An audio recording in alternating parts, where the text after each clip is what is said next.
নমস্কার বন্ধুরা, আপনাদের আরও একবার স্বাগত জানাই পাবলিক ভিউ কলকাতাতে। বন্ধুরা, আজকের এই ভিডিওতে আইএসএল ইন্ডিয়ান ফুটবল নিয়ে কিছু গুরুত্বপূর্ণ আপডেট দেওয়ার আছে। যেমন এই ভিডিওটিতে আপনাদেরকে ড্যানি বাদ মোহনবাগান দলে সই করবে কিনা তার কিন্তু এটা কনফার্মেশন আপডেট দেবো। তার পাশাপাশি হীরা মণ্ডল, তাকে নিয়ে আপডেট দেওয়ার আছে। তারপরে ইস্টবেঙ্গল দলের নতুন সাইনিং মাদি তালাল, তাকে নিয়েও আপডেট দেওয়ার আছে। মোহনবাগান দল দুই জায়গায় ব্যাকআপ প্লেয়ার নিতে পারে, সেই প্লেয়ার কারা সমস্তটা কিন্তু ডিটেলস নিয়ে জানাবো। তো এই অনুরোধ করে রাখছি ভিডিওটা শেষ পর্যন্ত দেখবেন। এবং ভিডিওটা শুরু করার আগে একটা ছোট্ট অনুরোধ করে রাখবো, যেহেতু এইখানে আপনারা খেলার সমস্ত রকম আপডেটস পেয়ে যাবেন, তো অবশ্যই পাবলিক ভিউ কলকাতা চ্যানেলটিকে সাবস্ক্রাইব করে বেল আইকন প্রেস করে অল করে রাখবেন। তাহলে বন্ধুরা, সর্বপ্রথমে আপনাদেরকে ড্যানি বাথ তার আপডেটটা দিই। গতকাল রাত্রেবেলায় এই প্লেয়ারটার নাম কিন্তু আমরা অনেকবারই শুনেছি যে ড্যানি বাথ, তাকে মোহনবাগান নিতে চাইছে। ইংলিশ প্রিমিয়ার লিগে সত্যি খুব ভালো খেলেছে, 150টার বেশি ইংলিশ প্রিমিয়ার লিগ ম্যাচ খেলেছে এবং লাস্ট ক্লাব তার নরউইচ সিটি, মানে এখনও ইংলিশ প্রিমিয়ার লিগের সঙ্গে যুক্ত আছেন। তো সেখান থেকে মোহনবাগান যদি তাকে নিয়ে আসতো, বলতে পারতাম মোহনবাগান এটা একটা দারুণ কাজ করতো। মানে এত বড় লেভেলের প্লেয়ারকে মোহনবাগান ডাইরেক্ট আইএসএল খেলাতে নিয়ে আসতো, এটা একটা মোহনবাগানের জন্য একটা দারুণ অ্যাচিভমেন্ট হতো। এবং সত্যি ড্যানি বাথের মতো প্লেয়ার যদি আসতো মোহনবাগানে খেলতে, তাহলে আইএসএল এর লেভেল বাড়তো, ইন্ডিয়ান প্লেয়ারদের লেভেল বাড়তো, এটা কোনো সন্দেহ ছিল না। তো ড্যানি বাথ তিনি কিন্তু মোহনবাগান দলে আসবেন না। তিনি কিন্তু বলে দিয়েছেন যে তার ইন্ডিয়াতে এই মুহূর্তে গিয়ে খেলার সম্ভাবনা খুবই কম। তো বুঝতে পারছি না, ড্যানি বাথ যদি এই বয়সে না আসে, 33 বছর বয়স, আর 2 বছর পর যদি 35 বছর বয়সে, তখন ইন্ডিয়ান টিম তাকে নিয়ে কি করবে, ইন্ডিয়ান ক্লাব, আইএসএল ক্লাব। তো এটা কিন্তু বলবো ড্যানি বাথের কিন্তু এটা উচিত নয়। তিনি ইন্ডিয়ান অরিজিন প্লেয়ার, তার অন্তত ইন্ডিয়ার এত ভালো অফার ছিল মোহনবাগানের কাছে, সেটা কিন্তু ড্যানি বাথ আসবে না। যতদূর মনে হচ্ছে ড্যানি বাথের আসার সম্ভাবনা কিন্তু নেই, খুবই কম। কালকে আমি বলেছিলাম 70%, আমার মনে হচ্ছে সেটা দাঁড়িয়ে এখন হয়তো 20% হবে। ড্যানি বাথের আসার সম্ভাবনা কিন্তু নেই। এবং ড্যানি বাথ মোহনবাগান দলে আসবেন এটা কিন্তু আপনারা ধরেই চলুন, কারণ ড্যানি বাথ তিনি ইংলিশ প্রিমিয়ার লিগ ছেড়ে সরাসরি আইএসএল খেলতে আসবেন না। অর্থাৎ এটা কিন্তু একটা খারাপ খবর মোহনবাগান সমর্থকদের জন্য, কারণ ভালো লেভেলের প্লেয়ার ছিল, সে কিন্তু আসছে না। তো বলে দিচ্ছি ড্যানি বাথ তিনি মোহনবাগান দলে আসার সম্ভাবনা কিন্তু খুবই কম, নেই বললেই চলে। অর্থাৎ এটা কিন্তু মোহনবাগানের জন্য একটা খারাপ খবর হতে চলেছে। তো এইবারে আপনাদেরকে বলবো হীরা মণ্ডলের আপডেট। হীরা মণ্ডল তার কিন্তু বুদ্ধি অবশেষে ফিরল। হীরা মণ্ডল সত্যি কথা বলতে যেইভাবে আইএসএল স্টার্ট করেছিল না ইস্টবেঙ্গল এফসির জন্য, তো আমি অবাক হয়ে গেছিলাম যে হীরা মণ্ডল ইস্টবেঙ্গল ছেড়ে বেঙ্গালুরু এফসিতে গেছিল। ইস্টবেঙ্গলে এত ভালো খেলেছিল, তারপরে তার ইস্টবেঙ্গল ছেড়ে বেঙ্গালুরুতে যাওয়ার কোনো মানেই ছিল না। তিনি ইস্টবেঙ্গল থেকে বেঙ্গালুরুতে গেল, বেঙ্গালুরুতে সুযোগ পেলই না। আমি জানতাম বেঙ্গালুরুতে সুযোগ পাবে না, রসান আছে, কিভাবে সে সুযোগ পেত।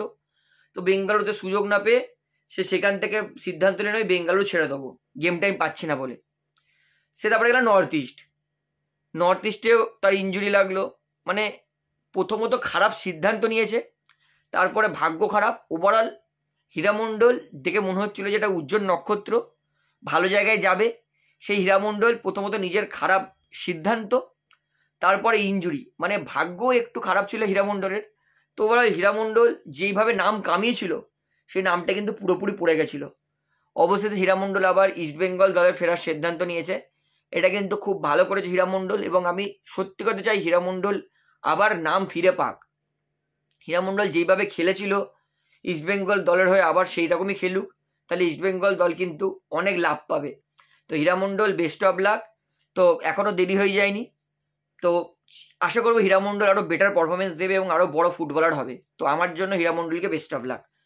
বন্ধুরা, এইবারে আপনাদেরকে তারপরের আপডেট দিয়ে রয়েছে মাদি তালাল ইস্টবেঙ্গল দলে সই করেছে, এবং বলতে পারি এই সিজনে ইস্টবেঙ্গল দলের জন্য সবথেকে সেরা সইটা সেটা মাদি তালাল।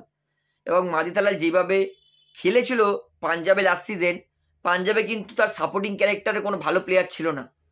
তো এইবারে মাদি তালালের সাপোর্টিংয়ে ভালো ভালো প্লেয়ার আছে, নন্দা আছে, ময়েজ আছে, সামনে খেলবে আমাদের ডিমিট্রিয়াস ডিয়ামান্টাকস, ক্লেটন সিলভা আছে, পিছনে মাদি তালাল।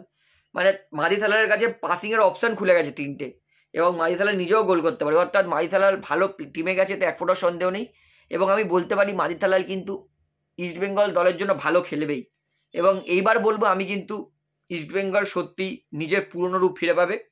এবং আমার আরও একটা কথা আছে, মাদি তালাল তিনি কিন্তু এসে বলে দিয়েছেন যে তিনি ইস্টবেঙ্গল দলের অনেক স্বপ্ন পূরণ করবেন, ফ্যান্সদের স্বপ্ন পূরণ করবেন। এবং তিনি কিন্তু ডার্বি নিয়েও প্রচুর উত্তেজিত। তিনি বলেছেন ডার্বি জিতে সমর্থকদের মুখে আশা ফোটাতে চাই এবং ডার্বিতে ভালো খেলবো। অর্থাৎ মাদিতালাল তিনি কিন্তু ইনডাইরেক্টলি মোহনবাগানকে কিন্তু চ্যালেঞ্জ করছে ডার্বি বলে। তো ভালো লাগছে, ডার্বির আগেই এত সুন্দর দুই দলের মধ্যে প্লেয়ার কেনাবেচা নিয়ে একটা খেটাখেটি চলছে, প্লেয়ার সই করে দুই প্লেয়ারের মানে দুই দলেরই প্লেয়ার ডার্বি নিয়ে কথাবার্তা বলছে। তো ওভারঅল বলবো ডার্বির আগে একটা ভালো একটা হেলদি কম্পিটিশন চলছে দুই দলের মধ্যেই। দুই দলেরই কিন্তু হেলদি কম্পিটিশন চলছে, এটা কিন্তু ভালো হবে, ডার্বি আরও জমজমাট হবে। তো দেখা যাক মাদিতালাল যেইভাবে বলেছে সেইভাবে ডার্বিতে পারফরমেন্স করতে পারে কি পারে না। তো বলে রাখি, ডার্বির পারফরমেন্স কিন্তু একটা প্লেয়ারকে হিরো বানায়, ডার্বির পারফরমেন্সে কিন্তু একটা প্লেয়ারকে জিরো বানায়। তো দেখা যাক মাদিতালাল হিরো হয় না জিরো হয়, সেটা সময় বলবে। তো বন্ধুরা এইবারে আপনাদেরকে লাস্ট আপডেট দেবো, সেটা হচ্ছে মোহনবাগান এই মুহূর্তে তাদের কাছে কিন্তু সমস্ত ব্যাকআপ আছে। দুটো লেফট উইঙ্গার আছে, দুটো ডিফেন্সিভ মিডফিল্ড, তিনটে ডিফেন্সিভ মিডফিল্ড আছে, দুটো রাইট ব্যাক আছে, লেফট ব্যাক একটা আছে তবুও ঠিক আছে, গোলকিপার তিনটে ভালো ভালো আছে, ওভারঅল স্ট্রাইকার আছে, ক্রিয়েটিভ মিডফিল্ডার মোহনবাগান নেবে। মোহনবাগানের কাছে এই মুহূর্তে যেই দুটো জায়গায় ভারতীয় প্লেয়ার দরকার, সেটা হচ্ছে মোহনবাগানের কাছে যেটা ভারতীয় প্লেয়ারের অভাব আছে সেটা হচ্ছে একটা হচ্ছে সেন্টার ব্যাক। লাস্ট সিজন আমরা দেখেছিলাম যখন আনভার আলী তার যখন ইঞ্জুরি হয়ে গেছিলো, সেই জায়গাটা মোহনবাগান কীভাবে পূরণ করবে খুঁজে পাচ্ছিল না।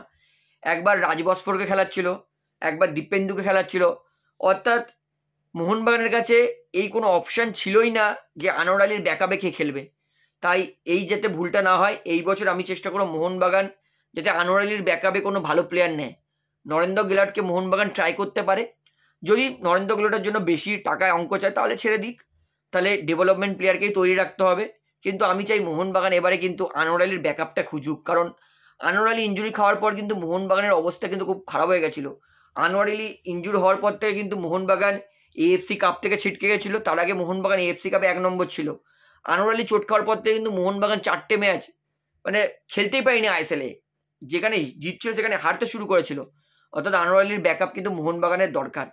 তো আমি এই একটা বলবো, আনোয়ার আলীর ব্যাকআপ নরেন্দ্র গেলাটকে চেষ্টা করতে পারে, যদি পেয়ে যায় অনেক ভালো। আর একটা হচ্ছে মোহনবাগানের রাইট উইঙ্গার লাগবে। মোহনবাগানের কাছে দুটো লেফট উইঙ্গার আছে, লিস্টন আশিক, রাইট উইঙ্গার একটাই আছে সেটা হচ্ছে মনবীর সিং। তাই মোহনবাগান কিন্তু রাইট উইংয়ে আরও এক ভারতীয় প্লেয়ারকে নিতে পারে। আমি বলবো সাজেস্ট করব সেটা হচ্ছে কোমল থাতালকে নিতে পারে। কোমল থাতাল নো ডাউট ভালো ব্যাকআপ হবে। ইন্ডিয়ান যেভাবে কোমল থাতালও স্টার্ট করেছিল নিজের কেরিয়ার, ভেবেছিলাম কোমল থাতাল তিনি নেক্সট কোনো বড় সুপারস্টার হবে, তার পায়ে যেরকম স্কিল ছিল, তিনি যেইভাবে ফুটবল খেলতেন, কিন্তু কোমল থাতাল হারিয়ে গেল ফিটনেসের অভাবে। এত ইঞ্জুরি লাগতো, কিন্তু যেটা ভালো কথা কোমল থাতাল লাস্ট সিজন তার ইঞ্জুরি সেরকম ছিল না। তো এই সিজন কোমল থাতাল নিজের ফিটনেসের উপর আরও কাজ করবে, তাই কিন্তু মোহনবাগান কোমল থাতালকে নিতে পারে অ্যাজ আ ব্যাকআপ। কোমল থাতাল মোহনবাগানে থাকলে মোহনবাগানের ফিজিও ভালো, মেডিকেল টিম ভালো, ওভারঅল মোহনবাগানের জন্য কিন্তু কোমল থাতাল যদি আসে কোমল থাতার জন্য বেটার হবে। মোহনবাগানও কিন্তু একটা ভালো ব্যাকআপ পাবে মনবীর সিংয়ের। তো আমি বলবো মোহনবাগানের কিন্তু ক্রিয়েটিভ মিডফিল্ডেও ব্যাকআপ আছে, ইন্ডিয়ান প্লেয়ার থাপা আছে, তারপরে সাহাল আব্দুল সামাদ আছে। একটা বিদেশি প্লেয়ার নিলে ক্রিয়েটিভ মিডফিল্ডারে 3 জন হয়ে যাবে, কিন্তু রাইট উইংয়ে মাত্র একটা প্লেয়ার আছে, সেটা হচ্ছে মনবীর সিং। তাই রাইট উইংয়ে আমি চাইছি কোমল থাতালকে নিয়ে সেটা ব্যালেন্স করে দিক। তো তাছাড়াও মোহনবাগানের সব জায়গায় মোটামুটি ব্যাকআপ আছে। তো বন্ধুরা আমার এটাই সাজেশান। তো আপনার কি মনে হয় মোহনবাগানের কোন কোন জায়গায় ব্যাকআপ প্লেয়ার এখনও লাগবে সেটা আমাকে অবশ্যই কমেন্টে জানাবেন এবং তার নামও জানাবেন। তো ভিডিওটা এখানে শেষ করছি, আশা করি ভালো লাগলো। তো ভিডিওটি ভালো লাগলে অবশ্যই লাইক করুন, কমেন্ট করুন, শেয়ার করুন এবং বন্ধুরা চ্যানেলটি দ্বারা নতুন আছেন সবাইকে একটা অনুরোধ করবো, তারা অবশ্যই পাবলিক ভিউ কলকাতা এই চ্যানেলটিকে সাবস্ক্রাইব করে বেল আইকন প্রেস করে অল করে রাখবেন। ধন্যবাদ।